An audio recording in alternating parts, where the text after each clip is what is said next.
This meeting is being recorded. Okay. Yes, I know. What do I do? Just got it. Okay. Yeah, what I'm doing is writing, of course. I'm also I do lectures and I talk to women Huh. over 60 and fabulous. I had it over 70 and over 80, and my editors took that part off and just did. So I speak to women about being not giving up just because you're older, or, well, I can't wear that because I'm this age. It has nothing to do with age. Women and glamour, those two words, that's what I teach, go together. So besides my writing, I do some talking, and I really enjoy that a lot. I modeled for a long time, and that was easy compared to writing. Just let me tell you that. That was, and You just I, kind of had to show worked up in at it modeling all and the do your thing. time. Yeah, so that's about it right now. I did a photo shoot the other day for the first time in years and years. They asked me to do it, and I had forgotten how much energy it takes to be focused for those photographs. Yeah. Mm, beautiful. Well, I want you to introduce you to Gordon. He is a human behavior specialist and also a high performance coach. So take it away, Gordon. That is so cool. Now I have to put I need to hear. Oh, okay. Can you all hear me? Yes. Yes. Oh, good.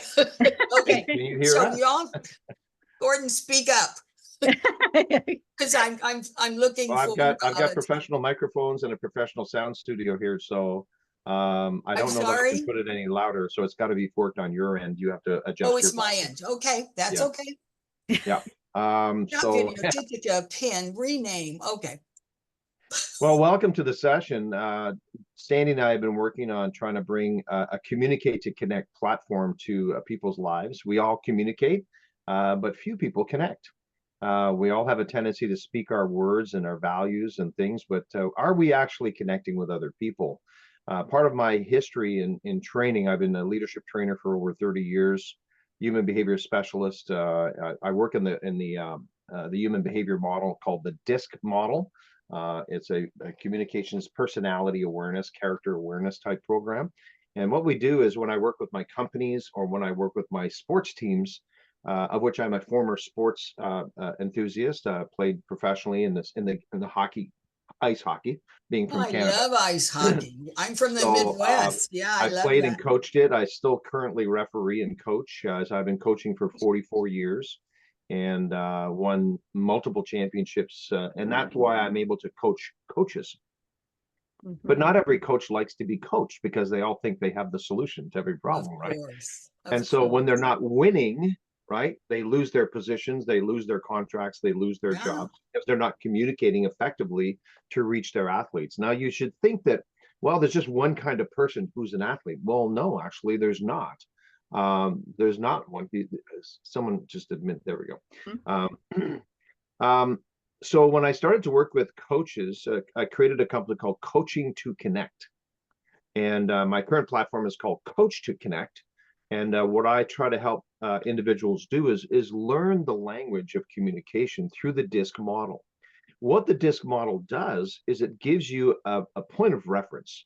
Everybody has a personality, some more than we would like, but we call that more character than we do personality. On a baseline, when you talk about human behavior, hi, Kristen, welcome to the call. When you talk about the baseline of human behavior, understanding human behavior, whether you're married, whether you're a teacher, whether you're a coach, whether you're a leader, it doesn't matter what you do.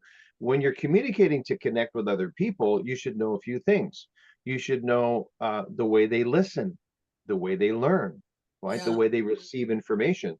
And we talk about the 4 distinct personalities, and we're going to get into that. I have a little PowerPoint I'd like to kind of go through because it'll give you some visual references of what I'm talking about. Super And good. I have to take and so notes, right? yeah, you could for sure. And I we'll have a got little Q&A period at the end. And so our design, Sandy and I thought about, all the different people that we know. It's interesting because I know a Kristen, and I invited a Kristen to this call, so I thought that was her coming to the call, but it's a different Kristen. You're an IN. My Kristen is an EN, but she's a business person in Colorado, so she was supposed to join us on the call. She may still, but anyway, so I'm going to throw a little PowerPoint together for you. And well, I've already got it prepared. I'm just going to throw it on the screen. Do I have share capability, Yes. Sandy? Uh-huh. Okay. Let me get to the PowerPoint here and just make sure it's up and running. I call it deliberate success. And let's see if I can get to it here. Because I think when we want to be successful with people, there has to be a deliberate attitude. There has to be a deliberate point of view or reference point to where we're going. Let me know if you can see my screen okay. Yep. All right, it's coming up now. Ooh, There we go. pretty. Whoa. All right. So communicate to connect, and this was our last session, February 7th. We were ready for that, and we ended up having 2 other coaches join. So it was Sandy, myself, and another coach. And so we just talked about the whole concept of communicating to connect. So we're so glad to have you folks on the call today. And I'm going to go through this particular PowerPoint so that you can understand what we did on the previous call with other people. So I'm going to catch you up on some details. So what we'll do first is I'm sure you guys know Sandy. You probably don't know me. But Sandy, do you want to say a few more words about what you're doing in light of what we're going to talk about, the Communicate to Connect platform? Yeah. So actually, the vision for the 2024 is for us to reach more. I know that everyone on this call is purpose driven. You have this passion to help people.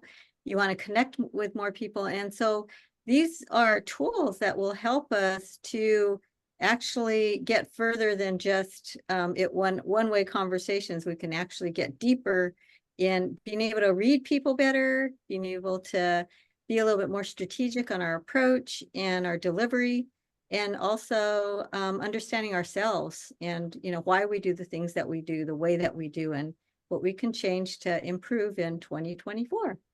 So this is the tools and principles that we teach can be applied to everywhere you deal with people, even our relationship, even I find even with our relationship with the Lord, it's like that's all part of who we are and how we interact with others. So anyway, I hope that you guys will get some really great takeaways. We really welcome your feedback. So take your notes. And if you don't get, I can share this with you later. Well, thanks, Sandy. That's awesome. And so, like I said, I have a sports background, I have a business background. I've owned 8 different companies. I was a professional salesperson for 25 years in the printing industry while I was balancing a coaching career in ice hockey, working at different universities. It didn't pay me enough to support my family of 4 daughters, and my wife's a girl too. So I swim in a sea of estrogen. And so I spent my time making extra money doing my coaching gigs on the side, but I was in professional sales, and I was $1 Million Round Table in the sales industry, Dale Carnegie certified and trained, Xerox sales. And so I wanted to go into a deeper understanding of how to train people, how to connect with people. And that's where I started to come up with the concept of performance mindset. And I met a man by the name of Dr. Robert Rome, who is the owner of Personality Insights. And I was in training for Myers-Briggs. Maybe you've done personality profiles like I have, Myers-Briggs and colors. There's all these different personality profiles you can do. The DISC profile that Dr. Rome presented at this conference in Atlanta really just simplified the process for me. It needed to, for me, when I'm communicating with people, I think the concepts that we communicate need to be simple to understand and easy to remember. If we can do those 2 things, I think that we're going to reach our audiences way, way better. And so what Dr. Rome did with this presentation in Atlanta kind of really resonated with me. And so I went down to meet him. We were at the Coliseum in Atlanta, where the Olympics was. So he spoke in that. There was like 20,000 people at this business conference. And I was with one little person. I said, I got to meet this guy because he talked about he had a World Series ring with the Atlanta Braves. And I thought, wow, I didn't know he was a baseball player. So I went down and I saw, so shook hands with him. He's a fairly tall guy, 6'1", 6'2". I'm only about 5'7", so I'm kind of looking up at him. I look up at a lot of people. But the reality was that he had information that I was very hungry for. And he talked about something when it relates to teams. And I said, well, what about that ring that's on your finger? He says, well, I've worked with the Atlanta Braves, the Arizona Diamondbacks, and helped them win the World Series. I said, how did you do that? He says, well, think about this. As a coach, now you can paraphrase that to a teacher, as a leader, as a parent, as a pastor, right? You want to reach people and influence them to your way of thinking, providing it makes sense. And so what Dr. Rome told me says we have to meet people at their basic need. I thought, well, that's interesting. How do you do that? Well, you need to understand their personality and character. When you understand their personality and character, you can begin to meet them at their basic need. When you meet them at their basic need, their stress and anxiety levels drop and they're more receptive to what you're teaching and training them on. I thought, very cool. Now, being a high-level sales professional, $1 million round table, I figured, well, I got that licked. I'm a pretty good communicator, right? I'm making money, I'm making sales, but I realized through his training that there was probably a good percentage of the population that didn't really understand me and probably didn't like me because I'm very, very aggressive. I'm very emotional. I'm full of energy. And there's some people that just don't like being around people that have that much energy. So I had to learn how to kind of suppress my energy a little bit and be more relatable to the people that were not energetic. Does that make sense? Right. Yes, You it have to kind of, does. there are some people that are more low key, they're more reserved. I'm outgoing. Well, you can't always be outgoing because you wear those reserved people out. And so you have to find a way to connect with them and relate to them. So that's how I came up with the word, the logo called Coach to Connect. If I was going to be an effective coach, I needed to learn how to connect to my people first as a person so I could teach them what to do as an athlete, what I can teach them how to do as an employee. I can teach them what to do as a Christian or as whatever milieu I was working in as a student, right? And my wife and I both got certified. And Dr. Rome said, I've helped this team win a World Series. I said, well, I'm a coach and I would like to help teams win championships as well. Well, I went and I replicated. I took him to dinner one night and he showed me how he did what he did. And so I managed to replicate that at least 10 times. I've won 8 championships on my own. But as you can see on this picture, there are some championship rings that I have, which I wear not to impress people, but to impress upon people that what I do, the concepts of what I teach actually works. It gets the results that you're looking for. That makes sense? So Yes. we want to ask the question as to how important are people to our purpose, cause, and belief? If you're working for an organization or a company or a church or a school, how important are people? We have to recognize that we're all in the people business. People make up churches, they make up schools, they make up businesses, they make up teams. They're everywhere. I remember doing a training session up here in Canada. There was about 3,000 people, and I was selling my book, Become a Person of Influence at the time. It's a bestseller, an international bestseller, Become a Person of Influence. It was published in 2002. So I was out there signing books, and this guy comes up to me after the training, and he says, I appreciate the training that you gave, but he says, I don't really like people. I said, well, you sure picked the wrong planet. They're kind of everywhere. I says, you can choose not to like people, but guess what? You have to learn how to connect with people if you're going to get anywhere in life. But you know what? We don't spend a lot of time developing our people skills. So I ask my athletes, whenever I meet a new team, I say to them, and we can set this up for businesses, schools, what part of what part of a business or what part of a team is mental versus physical, mental, emotional, spiritual versus physical. So let's think of athletics for a moment. If I'm going to talk to a baseball player, a hockey player, football player, whoever, whatever sport, basketball player, I ask them the question, what part of the sport is physical versus mental, emotional, and spiritual? Is it 50-50? Is it 60-40, 70-30, 80-20, 90-10? What is it? And so I get all kinds of different answers. And because there's been a lot of training on the subject, people are more savvy, right? And they say, well, I think it's, probably 60-40, 70-30. And so the results on psychometric measurements are the numbers are actually 80-20. Wow. 80% mental, 20% physical. Well, think about it. Yeah. How many times when you've done something, whether it's sports or gardening or whatever, where you did something and you kind of went, oh, I did that wrong. And you kind of call yourself a name, you idiot, or you moron, or you dummy, right? we kind of communicate these things. And what does it do? It affects our confidence. It affects our belief and all the things that we do. So when you think about the level of confidence it takes, faith and belief, how emotional we get when we don't get what we need and what we want, right? There's a high degree of what we call EQ, emotional quotient, in the people that operate, right? So we have to think about, how are we going to spend time helping people develop their skills? So the communicate to connect process is a 3-step process. First of all, we want you to understand who you are. It's called a self-awareness step. Knowing who you are, what you value, and what your basic needs are. Everybody has a value structure that they've been raised under. Morals, ethics, standards, right? And what their beliefs are based on their basic needs. That's according to their personality. Each of the 4 personalities in the DISC model, right? They all have specific needs, right? Everyone has a specific need, want, and desire. The next thing we need to think about, once we know who we are, we have to know people around us. Understand how we engage and connect with all the different personality styles to build deeper trust. If you don't have trust, it's pretty hard to build a relationship with someone, right? And so I needed to learn how to build trust. I was all about transactions. Hey, you want to buy my book? Hey, you want to play a sport? I was all about transactional values. Well, 65% of the people on the planet are more into relational values. I didn't get that. And so when I started to learn the balance of people versus transactions, and understanding that there was more people than there were transactional people, my results changed immensely. And so the third step is to help build better organizations. Identify the character traits that thrive in a competitive environment and those that might need a little bit more encouragement, motivation, and inspiration. Learn how to communicate with each person. Any thoughts on this page, Sandy?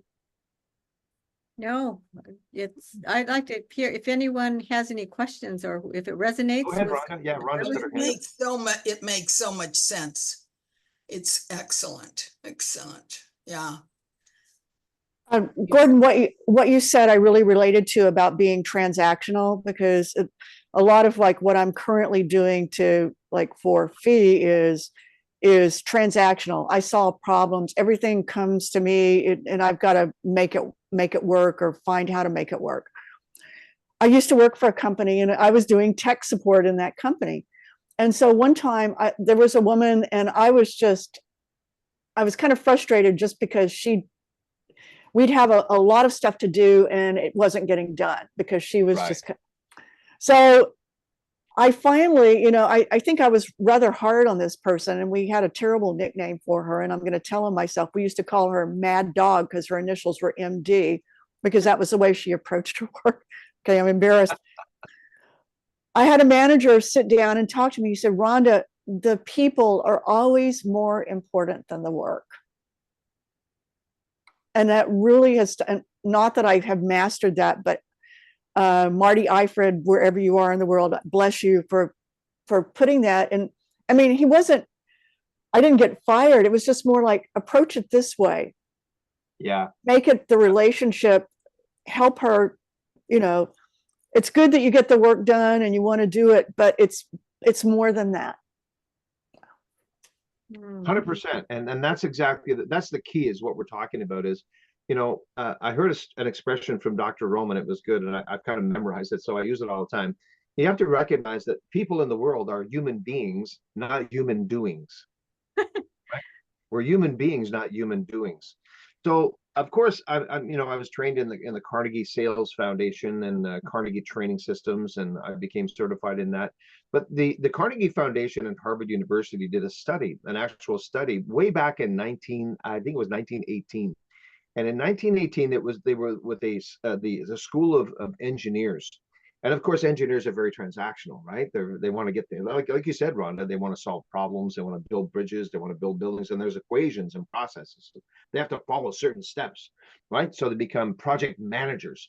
And I work with the Canadian government on project management. And they were having a hard time creating a following in their project management skills and in their job descriptions. And I said, well, you're hiring people based on their success in skill, their transactional values. Well, where's your degree from? What have you built? What projects have you been a part of? And they go, oh, bravo, look at all the projects you've been a part of. Oh, you built that bridge, and you built that building, and you built that infrastructure.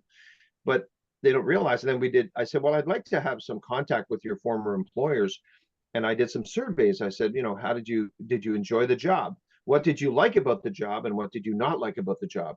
And the responses I got back in that survey were, oh, we liked the structure of the job. It was really fascinating what we were building. We loved the process, but we hated the people we were working with. That was universal right across the boards. Like, they didn't like the people they were working with. They loved the project because they were building these fantastic things, right? New infrastructures and different ways to build things and putting pieces together that weren't supposed to be put together. So they were really enthralled with that whole process, but they really didn't like the people they were working with. So the red portion here says products and services don't move people.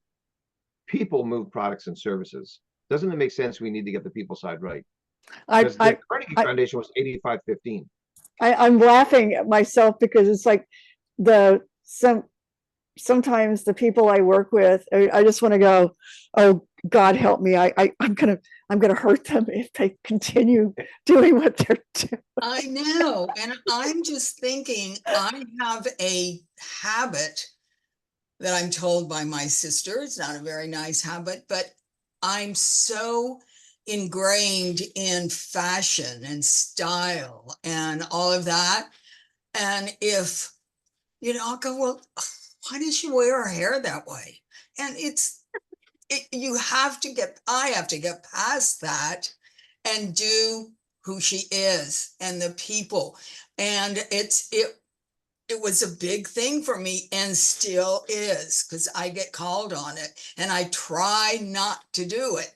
But you have to like that person and get into that person. Yeah, that's what I'm working on. That's a very good point, Helen. I think you have to understand that our personality and character is DNA driven, so that it's innate to our physiological behavior. So we measure personality, of course, based on self-assessment. You tell me who you are. Yeah. And my role, Sandy's role, is we help you to understand what to do with who you are. Where are you going to find success, or where are you going to find possible fender benders with other people that you're meeting with, and what do you need to recognize? So when I teach people, and I'm sure Sandy does this as well, when we talk about the personality values, okay, this is your personality. Now, what associated character, attitude, and behavior goes along with that? What can we expect? There's predictable behaviors, which is kind of neat to know. And if you know the predictable behaviors, guess what? You could do something of what Robert Rome talks about, my mentor. He says you could do CC. You might want to write these down. This is actually pretty cool. The letters CC and EE. CC means create the climate. We need to learn how to climate. Yep. Create the climate. And the letters EE is engineer the environment. Engineer the environment. And how do we do that? Well, we do it according to the basic needs of the 4 personalities. I call it feeding the beast. If you feed the beast won't eat you because it's already been fed. Yeah, that's true. Right? So common sense approach. And I don't have a lot of structural understanding in my life as a DNA personality. I'm very people oriented. I'm very task oriented in terms of getting things done. I like to get results. Just go out and get results. I don't necessarily have a structure. I just get results. If I didn't get it that one way, I'd do it another way. And sometimes people who have structural understanding, they say, well, Gord, did you sit back and plan on how to get those results? No, I just went ahead and did it. I just threw a bunch of stuff to the wall, and whatever stuck to the wall I worked with. And well, that's your problem. There's a lot of good stuff that fell that you could have used that would have saved you a lot of time. And I'm going, yeah, that would have been good. Then I could have done more things if I did save time. So now they've got my attention, but I don't have a lot of structural understanding in the process, in the setting up, the organizational skills. That's not part of my DNA. My DNA is outgoing people person, right? So I have to slow down a little bit. So my adage, when you have a weapon, it's ready, fire, aim. It's like some people are going to get shot that are not supposed to get shot. You know what I'm saying? So I have a very quick moving personality. Any more thoughts on this, Sandy? No, I love it. And thank you so much, Helen and Rhonda for sharing. Yeah, great input. And I think we're getting to understand that, okay, we're talking a universal language of communication here, right? So we talk about soft skills, which is what the Carnegie Foundation was talking about. There are people skills, also known as intrapersonal skills. The Forbes advisor listed as the most valued communication was basically listening and verbal and written communication. Now, there's another way to communicate. What's that? Body language, facial expression. Can you tell when someone's not happy with you when they're doing this? Right? I hate getting that in a Zoom meeting. You know, your boss is sitting back looking at you like, what planet did you come from? Yeah, yeah. So body language is good, facial expression, but we also, when we're talking to people, are we active listeners? Are we responding to people? Say, and then what? You know, are we active listeners? Are you No, just I'm not. waiting No, for I'm them to finish what they're not an saying so you can active. say what you want to say? I have, because I'm getting ready to say the next thing. I wish I was more active. I even get that when I'm watching television with my family, because I'm and then I'll go, well, what does that guy do? And then, do you know what I'm saying? It's active listener is so important. I have a Yeah. question. Yeah. How, I thought this was a 30-minute. How long does this last, Miss Sandy? Oh, We'll probably go another 5 minutes on this. We'll just touch on a few things and then we'll ask for a Q&A. And then you'll what? We'll just go to a Q&A, any questions that you may have. Oh, okay. All right. So let me roll through a couple of things here. So leadership, teamwork, and creativity are the high points of what we need when we're talking about communication, right? When we're talking about intrapersonal skills. So Okay. all these four Yes. items, communication, leadership, teamwork, and creativity, need to be at the forefront of what you're trying to do when you want to connect with people.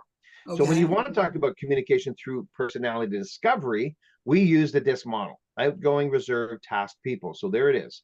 There's PACE, which is outgoing and reserved. We're either one or the other. We're not both. There's also, what's your priority? I have a stronger priority to tasks than I do to people. So I'm about 90% task and about 80% people. My wife, who is a DC, green, yellow, she is about 80%, 90% task and about 20% people. So she can only take people in limited doses, right? Oh. So that's why she only has one husband. Anyway, that's another subject for another. yeah. And So, and Gino is a DI and I'm a SI. Just yeah. for your And so that can be problematic unless you And understand the basic support needs, right? enthusiasm. Very good, Sandy. Okay. Everyone is a unique blend. What's That's yours? right. So we are all four of these personalities, some to a greater or some to a lesser degree. Okay, so I'm much more DI than I am CS. And so what helps me is the balance of understanding the CS personalities in that. So the overall training objectives that we have for a Coach to Connect platform and creating memorable connections is to develop a very keen self-awareness, understand who you are, increase your overall confidence, build personal value proposition, which means what do you bring to the table? What skills and abilities do you bring to the table that other people can use? Right. Influence a greater growth mindset, not a fixed mindset. There are two personalities that tend to be a little more fixed mindset than they are growth mindset. But if you stay with a growth mindset, you can now unlock personal potential. You can see things in a greater way. You can actually predict outcomes and results. And we want to promote. Sorry, go ahead. No, I don't want to. I'm trying to turn it off. I'm so sorry. Not a problem.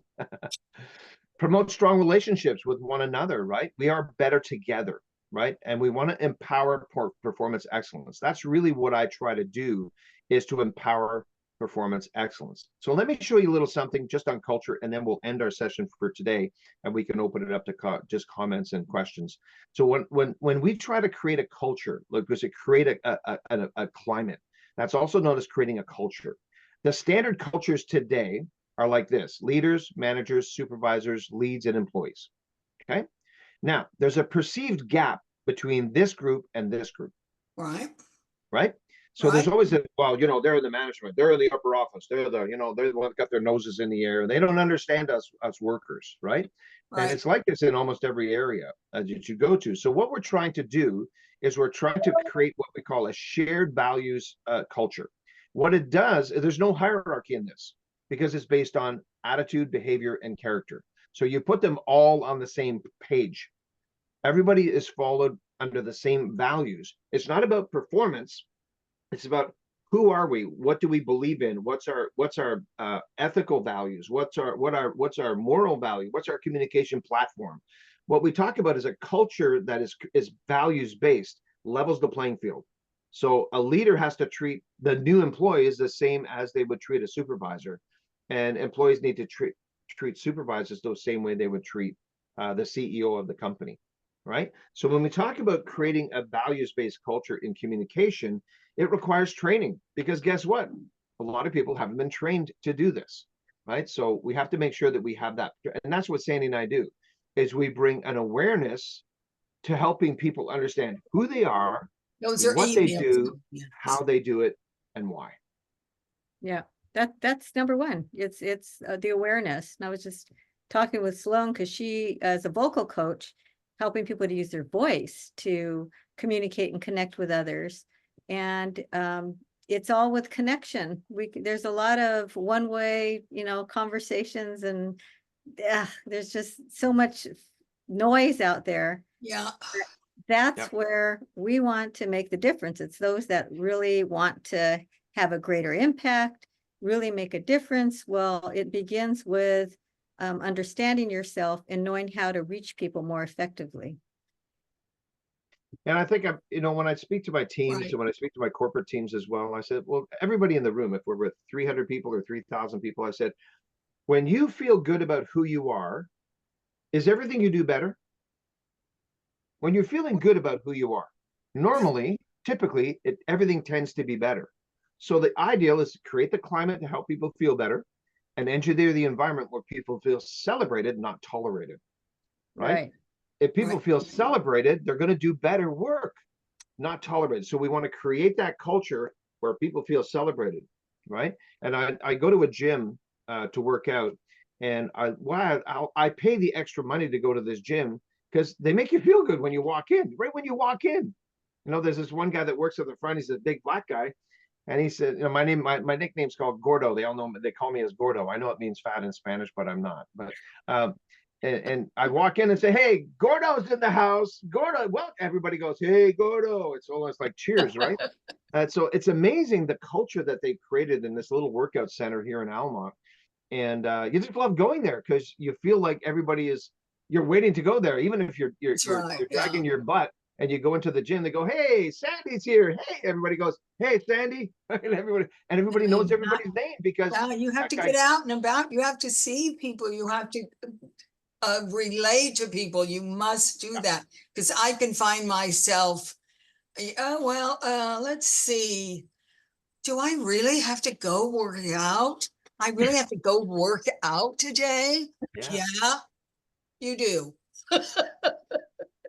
So many things. Sandy, this is universal in its so sorry, I'm application. going to have to go. I didn't time this right. Oh, no, that's okay. Yeah, Not we a had, problem. it's just a short one to give information, just to let you know a little bit about what we do, but it's very customized. So if you want to get on a call with me, I'd be happy to do that That with would be you. great. That And would it's be great. universal in its application, Helen. It doesn't matter where you work. It's universal. Yeah, absolutely. I can see that. Yeah, yeah. I'll Okay, send you a I'm link on going. my calendar. Okay, So nice to meet you. bye. Thank you. Thank you, Thank Helen. you. Bye. Bye. Shine bright in your fashion. Leave meeting. Oh, I'm leaving. Chabela. Okay. Yeah. Oh, that's So, Kristen, is that a backdrop, or is that a virtual backdrop that you have there? Or is that your? I'm sorry, were you talking to me? Yeah, is that a virtual? That looks like a virtual. That's a virtual backdrop. Yeah. Yeah. Okay. Is that one of your favorite ones? It looks like a little cubby holes. I photograph houses, and so I've had fun picking out a picture that was more like drawing in, like leading lines. Like a comfortable little sitting room, eh? It's kind of like a little like library thing with Yeah, nice. Kind of so. fun. Kristen, you want to share a little about how you're working with people? Is there anything that resonated with you that you can apply to your work? Yeah, well, your I've got a business? couple different things that I do. When I do photography, I've been doing that for quite some time. I'm always working with people. So building relationships, and a lot of this resonates. It kind of actually almost more so resonates because I work in a network marketing company as well, and that's huge. It's all about people skills. Kind of funny when you put the little like pyramid thing. I was like, people kind of like, oh, it's a pyramid scheme when you look at their network marketing, but it's kind of the other way around. It's like the CEO, the managers, the employees kind of feel like when you're in an environment, in the corporate environment, it's more of that scene. But when you're in the network marketing, it's been this, you know, it's all about people skills. It's all about building other people up, finding out where they're at. When you were talking about how you're a high energy person, we have got so many, you know, leaders in our team and different things. And there are people that are so high energy and there's people that are not. And I'm also learning to connect the right people because, you know, someone will be like, I want to talk to someone. And I'm like, okay, perfect. So I know their personality. I'm like, oh, I'm sending you to so-and-so. And then I realized this other one's kind of just a more even keel. I'm like, well, you're not going to that one. You're going over here. Yeah. I Exactly. do I've training kind for of two learned. MLMs. One is Amway and one is Manatech. I do training for two of those MLMs. I've been working with Manatech for 15 years, and I've Oh, been working wow. with Amway since 1991. That's where I started doing my leadership training. So Oh my I God. do several trainings annually with a multiple MLMs. Yeah, because it's universal, like you say. And they're building teams and they're recruiting people. So part of my skill for the hockey teams and for baseball is you recruit athletes into your program. Well, you have to know what you're recruiting. It's the same for an Mhm. MLM, right? You have to know the kind of people that you're going to sponsor into the business and say, you know, what kind of help are you going to need? Are you just going to need a little bit of information and send you on your way, or are you going to need a lot of encouragement and enticement and support, right? So you have to really know how to read your people. And so that's what this program will do. It'll give you a very good, solid understanding of predictable behavior and why you shouldn't apply this measure with this person. You should only apply with these types of people, right? So you get to know your audience really well. Mhm. Yeah. And yourself too, you know, Yeah. how we're wired and better approaches that we could feel more in alignment with Mhm. instead of forcing things, you know, especially Yeah, with people are sales, everywhere. right? Yeah, yeah, absolutely. Absolutely. It's funny, as an armed guard driving an armored truck, you know, I do that in the evenings. And when you walk into a mall and you're wearing a gun, people have a different approach with you. Like they just, Definitely. yeah. But police officers and armed guards, you know, like we were at a restaurant this morning, you know, where there was like 10 of us. We were having breakfast at 3 a.m. and 4 a.m. in the morning. And we're all sitting there, you know, there's 10 of us with our bulletproof vests on and our guns.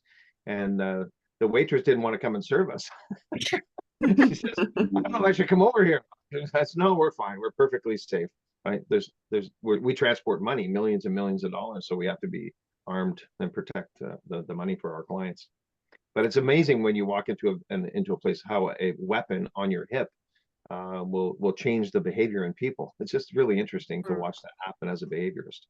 You know, Well, I had a discussion with a friend of mine and we were talking about open carry, which is permissible in certain states in the United Yep. States. And I said, I would not feel comfortable seeing open carry from just a regular citizen. And my friend totally disagreed with me, saying, well, if something goes wrong, they can take charge. And I'm going, oh boy, I didn't see it that way at all. It's like the Wild West. It's like it made me scared because then it brings it down to like, well, who has the biggest weapon that they can pull the. So I don't blame that waitress for not wanting to come over and wait Well, on you guns here in guys. Canada are outlawed. Like you can't carry a handgun. Handguns are outlawed. The only people that have handguns are military, Or the officers, and armed guards. So I had to go through a 9-month training to be able to carry that. So yeah. so anyway, it was interesting in that difference of opinion, and and then seeing some of the things that have happened in the United States with, like Uvalde, Texas was very fresh in my mind. And I'm going, but then nobody did anything that did have weapons to fix something. Right. So I've really been fascinated. Like the one thing that you said earlier about, those meetings, like finding your common ground. Mhm. And so sometimes if I feel like I'm getting too ahead of the conversation in my own mind and how I'm going to respond, I actually go to doing deep breaths because it slows me down. Because I want to go, I've got a point to make. I'm kind of like that person. And I don't want to be that way. But, it's like, okay, just breathe. And I might even speak more slowly when I do get a moment. Part of what I struggle with is somebody wants an answer and they want a plan all laid out right away. And I'm the person that needs to think about it. In fact, Sandy and I went through that at the start of this meeting. She goes, you're muted. I go, I said, no, Sandy, I'm not saying anything right now.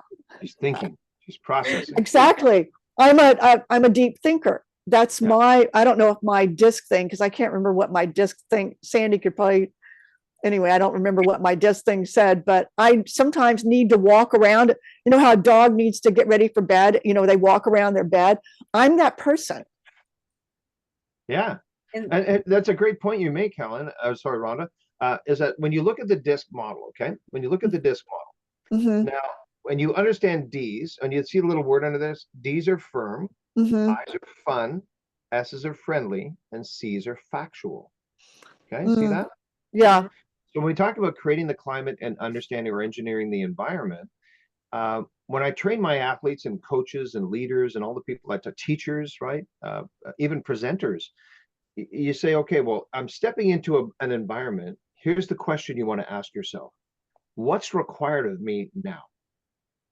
What level of behavior do I need to bring to the table?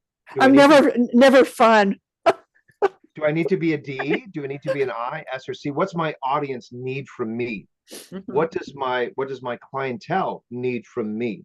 Right? And Mhm. what's their basic need? If I can feed the basic need of each of the four temperaments, right?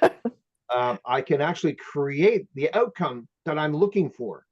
And so I was very successful in the multi-level marketing system. We had over 500 people internationally in our business, and we were making $70,000-$80,000 a year part-time, because we knew how to put together teams of people that understood how to connect better together. And Mhm. so I trained. That's what I do with multi-level marketing groups. Is I train them how to understand how to build those unique environments so people feel celebrated and not tolerated. So it's I a great think, point. You need to know think what you're stepping into. I think that it it was helpful for you to show that symbol to me, because then I'm going, some of the Zoom meetings I'm in, like I've got one tomorrow that I'm actually dreading, because it's like I'm going to get confronted on like what is not working, and you know it wasn't my fault that it doesn't work, because it's like I set up something without a two-factor authorization, and today it requested two-factor authorization, so they're going, why didn't you know this? It's like, because I didn't know it, you know, and set it up. So, but anyway, there's no room for fun in my little disc, but I want there to be a room for fun. Well, you can have structured fun, right? And so my wife is a DC. She's that what I call the green, yellow, right? She's a Mhm. DC over here on this side. So she's very Affirmative. talented.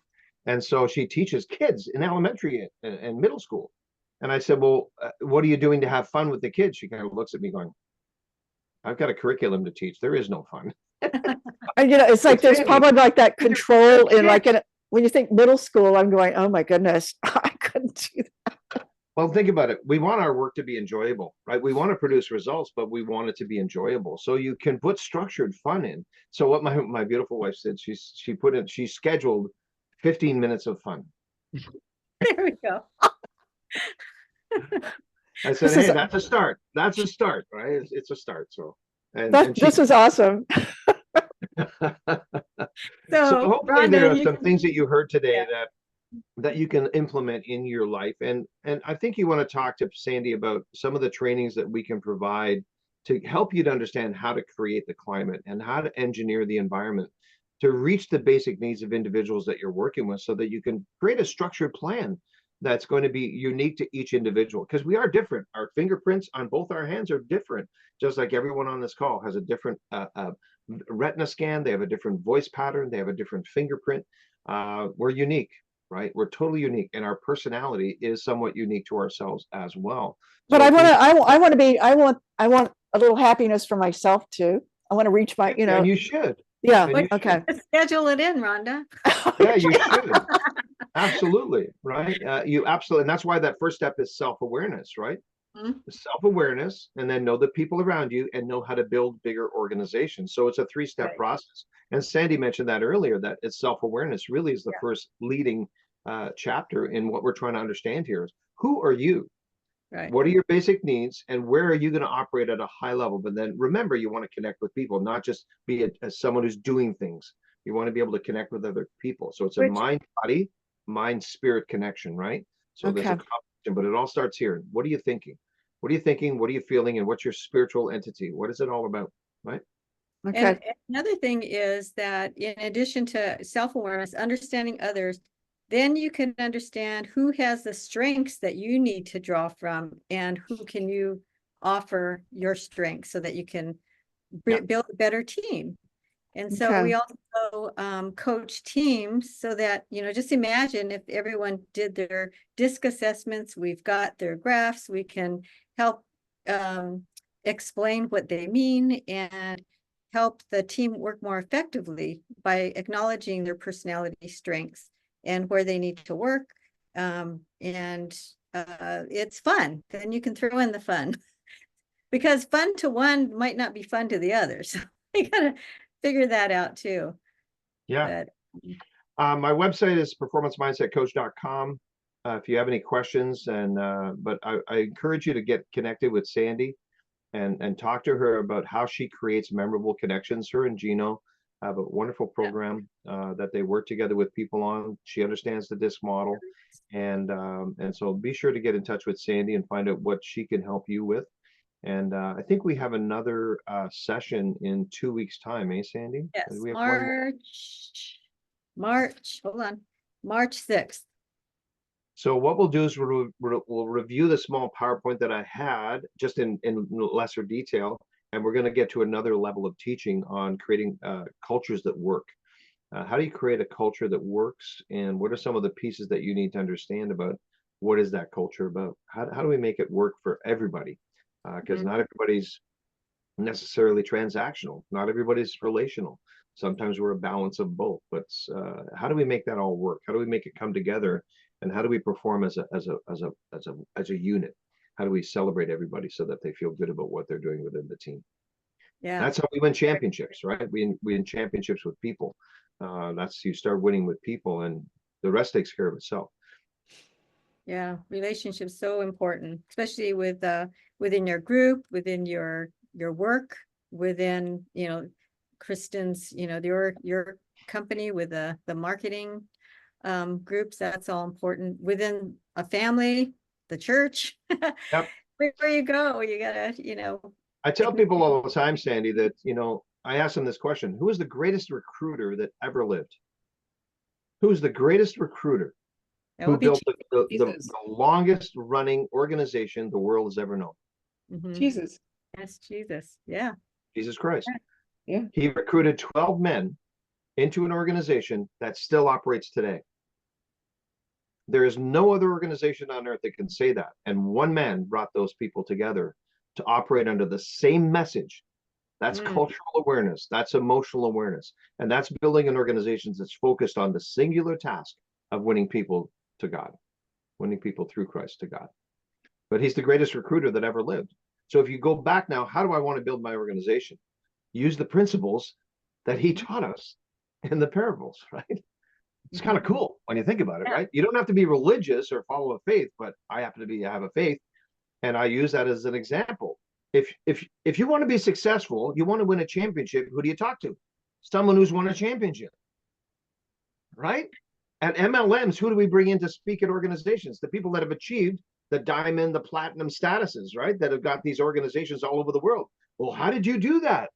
Right? They want to know, how did you do that? Well, doesn't it make sense if you want to be a great recruiter, you want to build a great organization, shouldn't you be using the same principles that Jesus used to build his church? Because it's still running today. They've tried to destroy it. They tried to, people have been martyred for their faith. The church is still running based on the moral principles and ethics and values that he brought to those people. That's pretty impressive. Yeah. Excellent point. Excellent. Bravo. Yay. Okay. Well, please join us again in our next meeting on Wednesday. It doesn't have to be a one-time thing. You can come back and see us again. March 6th. The link still works. It'll work for you, and please share it. Invite others. It's right after Military Day, March 4th. Is that it? I love that. Just saying. That's awesome. I'm glad you laughed. It's a dad joke, right? So I missed the beginning, so I wanted to make sure I wrote down your name. Was it Gordan MacFarlane? MacFarlane, yeah. Yeah, I downloaded the chat so I would have the links and the stuff. Oh, I need to do that before you shut it down too. If you have any questions as well, I'm going to direct you really through Sandy, because you're Sandy's connections. But if you have any questions regarding, because I'm a master trainer in the DISC model, and if you have any questions that Sandy, for whatever reason, can't answer. I'm sure she's pretty good at being able to answer those things, but I'll put my email in the chat if you have any questions, and I'll CC Sandy on anything that that you send me. PMC Gordo and also at gmail.com. Perfect. Okay. And do you have any social media channels, Yeah, Gordon? I'm on Facebook. I'm on Instagram as well. I have a performance mindset coach. Actually, that's connected. It's an invitation only page. But if you connect with me on Gordan MacFarlane, it's Gordan MacFarlane on Facebook. That's what it is on Instagram. On Instagram, it is what is it on Instagram? I think it's performance mindset coach. Let me just check. Oh. Just double check that for you. Let me know where my phone is. I'll write it down. I've got a question I'm dying to ask. Go ahead. Do you still play hockey? Yeah. Yes, you. Do you still play hockey for fun? Well, I'm 65 years old, and so I'm finding it hard to find a league that I can play in that I'm not going to get my my head kicked in. But he coaches. I still referee though. I still referee, and I still instruct, and I still coach. Okay. I played about 2 years ago, just after COVID. Got out and skated with a bunch of guys.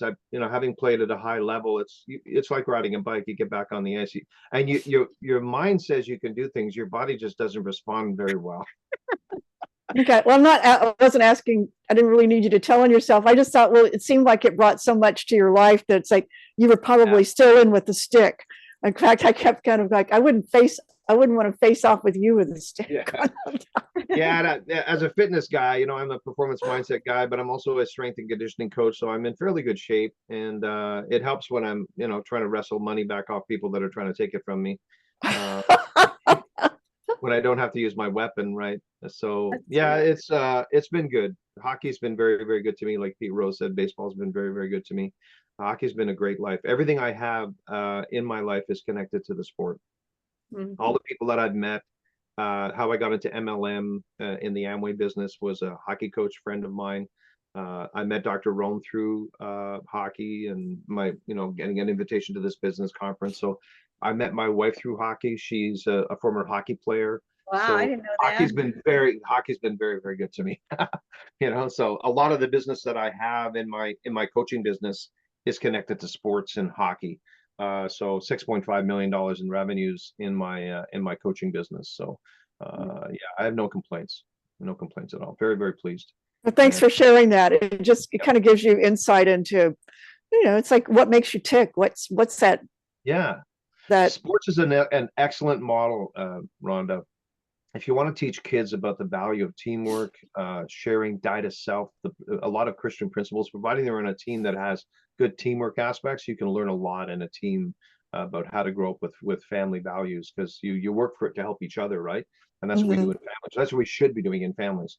The nuclear family, right? That we talk about, mom and dad, not the made up families that are out there today. But I learned a lot about life through hockey and through playing on a team sport. So good question. Thank you. Thank you for that. Thank you. It's been a wonderful session. And Sandy, I'll reach out. Yay. You guys have a great day. Take care of yourself and be God safe bless. out there. Take care. Good time. Nice to meet you, Kristen. Bye. Bye, Sandy. Lots of love. Bye-bye.